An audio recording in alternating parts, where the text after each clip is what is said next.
guys, so today we're going to look at a nogi technique sequence, okay? So first we're going to start from the butterfly guard situation.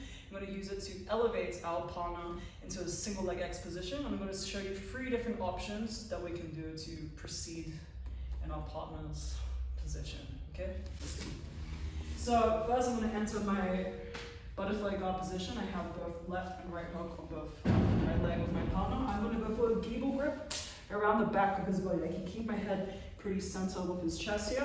I'm going to lean back and try my best to keep my knees as close to my chest as possible. Again, always focusing on keeping his center of mass as close to my body as possible. So as I demonstrate, from here I'm going to frame on top of his body so I can choose the side and isolate to the single leg X position.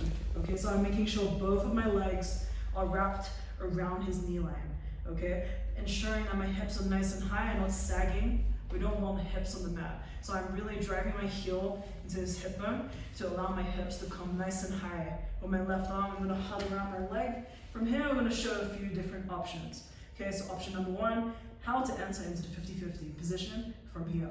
So Anthony is pretty tall, so I got to make sure that I'm adjusting to go a little bit more center with him.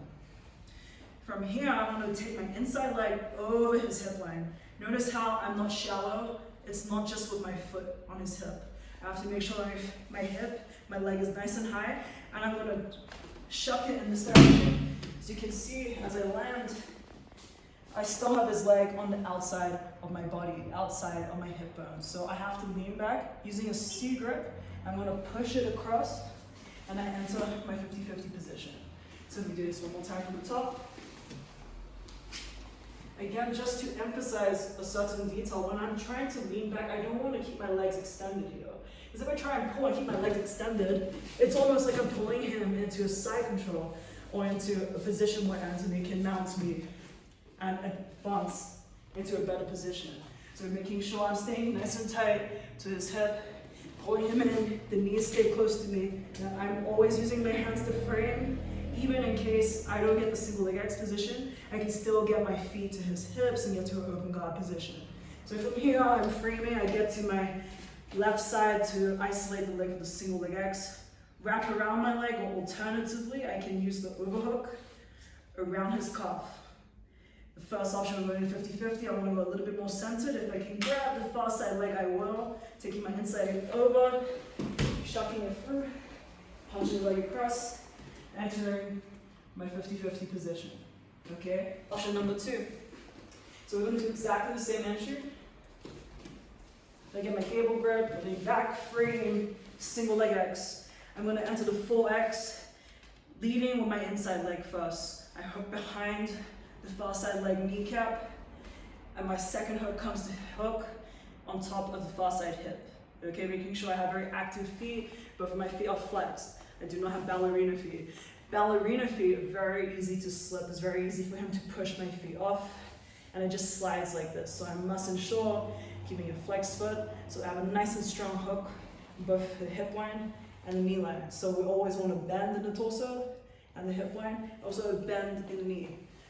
Very, very basic sweep from here, and my intention in this particular position is to sweep him into the backspace, okay? So I must find a way to distribute his weight in such a way that it makes it really easy for me to tilt him into the backspace. So I'm simply going to lower this foot almost to the base of his foot and kick as I kick into his hip at the same time.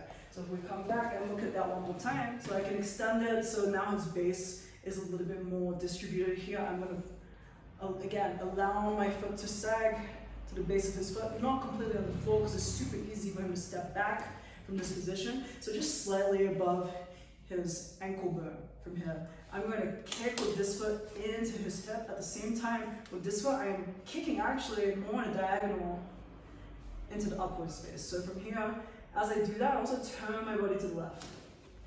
So as now I want to come back into the top position, I retract my left foot back to the inside space.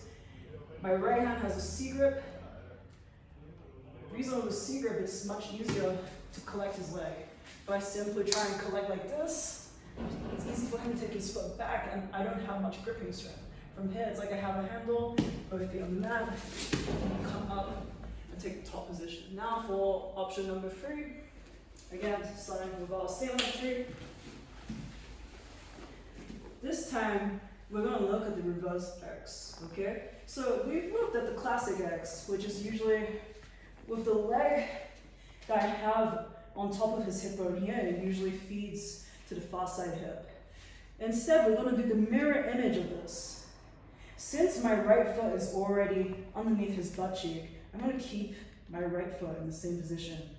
If possible, if my palm is leg is within reach, I'm going to grab it, and I'm going to leave my left foot in front of his knee line. From here now, I'm going to start kicking back up to reach the hip. So I want to kick his hip towards my shoulder line. So his butt, his hips is in line with my head and my shoulder line. With my right hand, I'm framing so he doesn't create a catastrophic situation where his butt just lands on my head. My left hand is going to frame on the back of the leg. I'm going to scoop it in as I extend my left leg and triangle my legs. Now I arrive in a saddle position, okay? From here, we're just going to keep it nice and easy for today. One easy passing option. I'm going to cup the top of his knee, try and look for either underneath his back. I'm going to go for a cross face from here as I scoot back, freeing my knee line from here. So see how my right knee is in front of his torso. From here, I try and stuff the knee line with my left hand. I'm just going to step over, isolate the shoulder line again, almost like a head and arm choke, and find myself in the top position from here, okay?